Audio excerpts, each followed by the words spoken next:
propio hijo, ¿no? Por que supuesto. una vida humana. Entonces eso también tenerlo en cuenta. ¿Y esto cómo se detecta? Bueno, se detecta cuando la persona comienza a guardar objetos que la mayoría de la gente considera inútiles. No sé, como decía antes, ¿no? Periódicos antiguos, ropa vieja, electrodomésticos muy antiguos, ya sin valor de mercado, desfasados totalmente, que están ahí juntando tierra y la persona los quiere tener. E incluso también ya empieza a ocupar mucho lugar en la casa, incluso ya empieza a haber una especie de desorden. Entonces ahí conviene consultar a un profesional porque esas actitudes no son muy normales. Pero como dije antes, también se compensa esto cuando la persona vive acompañada. Bien, por eso los casos más frecuentes son en personas que sufren aislamiento, personas en estado de viudez, ¿no? Por ejemplo, o separación de la pareja en estado de soltería. Ahí, bueno, en esos casos a veces suele suceder este trastorno o este mecanismo de acumulación, o sea, se conecta mucho con la soledad también. Claro. Y por eso es que se da también con unos índices tan altos en países donde de pronto el ritmo de vida es muy agitado o la socialización se da solo fines de semana. Me explico, por ejemplo, en Europa, donde la gente socializa más el fin de semana porque en la semana están trabajando, o en Estados Unidos, donde encontramos personas que tienen hasta 2 y 3 trabajos y tampoco les queda tiempo y viven solos, y Sí. todo esto empieza a generar también un estado, digamos, de soledad, y de algún modo lo que nos mencionabas de esa conexión que tiene emocional con el miedo al futuro. Hablemos un poco de esos vacíos que se intentan cubrir Sí. acumulando cosas. Las creencias falsas que están detrás. Y también comparto, ¿no? El ritmo y el estilo de vida también tiene mucho que ver. La sociedad donde se está viviendo también tiene mucho que ver. Bueno, en las creencias falsas que están detrás, bueno, hay apego al futuro, ¿bien? Porque la persona piensa que esas cosas en el futuro serán necesarias, ¿no? Ya vimos aquí que el futuro es una ilusión, es un intervalo de tiempo totalmente inexistente porque lo único que existe es el ahora, el eterno presente, ¿no?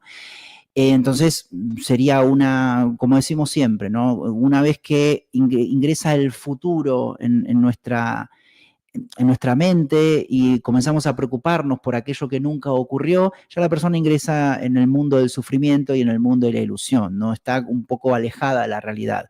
También hay miedo a la pérdida. También hemos hablado aquí que la pérdida no existe, ¿bien? Porque es un derivado de la carencia. La pérdida está vinculada con la carencia porque la persona, claro, acumula por miedo a perder cosas, ¿bien? Y sabemos que la pérdida es una ilusión, ¿bien? Aquí vemos cómo este mecanismo de acumulación se realiza por creencias falsas, ¿no? Porque a veces mencionamos mucho las ideas falsas, las creencias falsas, yo insisto mucho con eso, y hoy estamos viendo un caso práctico de personas que pueden estar con este síndrome de acumulación o incluso con el síndrome también de Diógenes o de acumulación desmedida innecesaria, y vemos que detrás están estas creencias falsas, porque la idea de futuro y la idea de pérdida son totalmente ilusorias, ¿no? Y tienen que salir de nuestra mente, y vamos a hablar luego bueno, los antídotos, como siempre decimos. Claro. Luego también, sí, dime, Sandri, ¿vas a preguntar algo?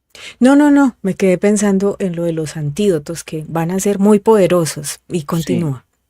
Luego también en la acumulación hay apego emocional hacia objetos, ¿no?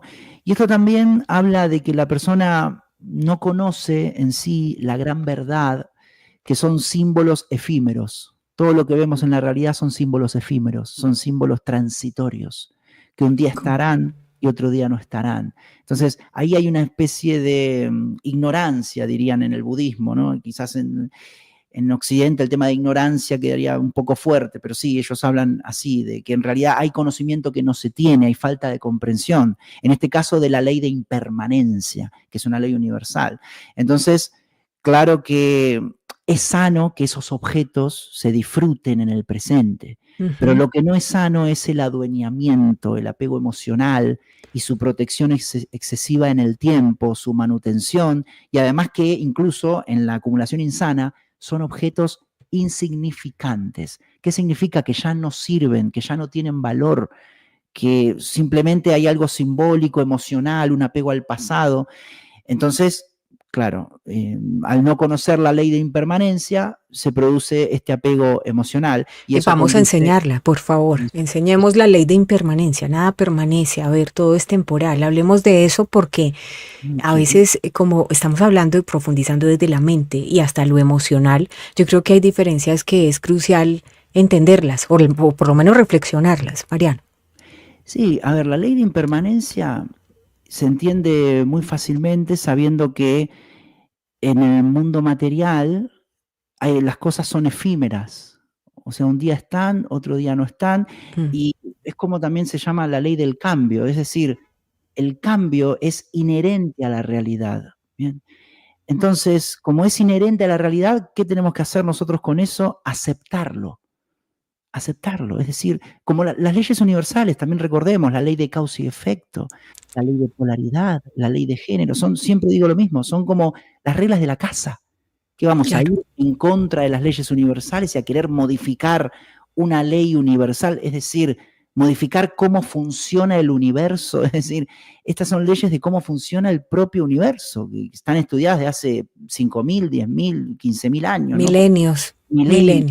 milenios. Entonces, nosotros con esa impermanencia y con ese cambio, lo único que nos queda es aceptarlo, no resignarnos, sino aceptarlo y saber que todo cambia y que el cambio forma parte de la realidad y conocerlo. Entonces, desde ahí, si la persona lo acepta, pues claro, ¿qué es lo que sucede? Cuando no se acepta, la persona, por ejemplo, se apega a un objeto y cuando se apega a un objeto, intenta traer el pasado al presente. No sé si soy claro, es decir, Sí, intenta completamente. Claro, ir claro, en claro. contra de la ley, es antinatural lo que está haciendo, porque ya el pasado ya no existe. Lo que hablamos hace 10 minutos ya no está, y hay que aceptarlo, no está. Mariano, también quiero entrar aquí en otra pregunta. Un abrazo a todas las personas que están conectadas. Liliana Charri en Bogotá, Claudia Betts en Londres, en Texas, Samuel Montoya, Carlos Ángel, bendiciones para ti, Michigan con Irma Echeverry, Ludwin de Jesús en el Valle del Cauca, Costa Rica presente con María Auxiliadora Montealegre. A todos ustedes muchísimas gracias. Ramona desde Canadá también, en Detroit, Marian Cerratos. Gracias, gracias, gracias. Y en Madrid, España, está Zoraida Mina Mosquera. Ahorita nos pueden ir haciendo también sus preguntas. Tú dices, hay personas que se aferran a los objetos tratando de traer el pasado al presente. Se veía mucho en, digamos, las generaciones pasadas, en nuestros abuelos, en nuestros tíos, en fin, que guardaban, por ejemplo, el vestido del matrimonio o guardaban algunos recuerdos que del bautizo, ¿no? De hecho, hasta el ombliguito del bebé cuando se le... O sea, somos muy aferrados a ese tipo de recuerdos. Esto, ¿hasta qué punto es sano y hasta qué punto, pues digamos, se convierte también en después de probar guardar el vestido del matrimonio, querer guardarlo todo, todo, todo, todo y te vas llenando de un montón de cosas? ¿Cómo se mide equilibradamente? Claro, interesante la pregunta. Si se hace por programación, es insano, en el sentido de que la persona no lo está haciendo desde su conciencia, lo está haciendo desde una creencia cultural. Es decir, la creencia que está en el subconsciente colectivo, que el vestido de la boda se guarda. ¿Por qué se guarda? Porque la tatarabuela y la abuela y alguna persona hará 1.200 años lo guardó, entonces se guarda. Entonces, claro, la persona nace y es como un robot que agarra y lo guarda, ¿no? Y lo guarda. Y entonces, claro, esto también se dificulta en el sentido de que una persona aprende el mecanismo de guardar cosas y como tú bien decías, ya empieza a guardar todo. Puede llegar a tener la creencia instalada de que todo se guarda por miedo al futuro. Y claro, ¿qué es lo que hace la conciencia? La conciencia, recordemos a la gente, la conciencia es lo que tiene la verdad en nosotros. Y cuando uno conecta con su conciencia, la conciencia le va a decir, y si analiza ese acto, la propia conciencia le va a decir, ¿qué es lo que estás haciendo? Si estás en el presente, la conciencia está en el presente, estás ahora. O sea que se vale el amor al pasado desde la conciencia, por ejemplo, guardar el vestido del matrimonio de la abuela. Yo estaría encantada de tener el vestido del matrimonio de mi abuela, ¿cierto? Sí, sí. que es distinto hacerlo por miedo al futuro. Guardo el vestido de la abuela porque de pronto mi hija no va a tener plata para comprar el vestido de matrimonio, entonces que lo vuelvo. Desde la carencia, y hay carencia, Es claro. distinto, ¿no? Y eso Es hay que distinto. dejarlo claro. Totalmente, y gracias por aclararlo, por reafirmarlo.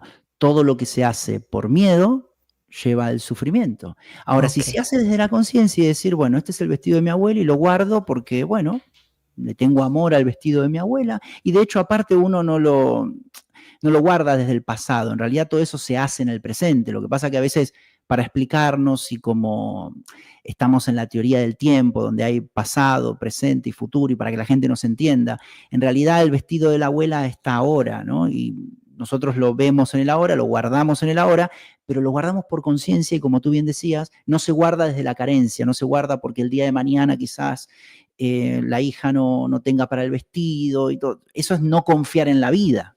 ¿Bien? claro. La hija siempre va, o sea, siempre vamos a tener las cosas La necesarias, provisión. la provisión, porque si nos instalamos esa creencia, obviamente lo que hace la realidad es materializar nuestras creencias. Entonces, si nosotros decimos siempre mi hija va a tener para comprarse un vestido, lo que va a suceder es eso, ¿no? Porque el mundo funciona, la realidad funciona en base a declaraciones.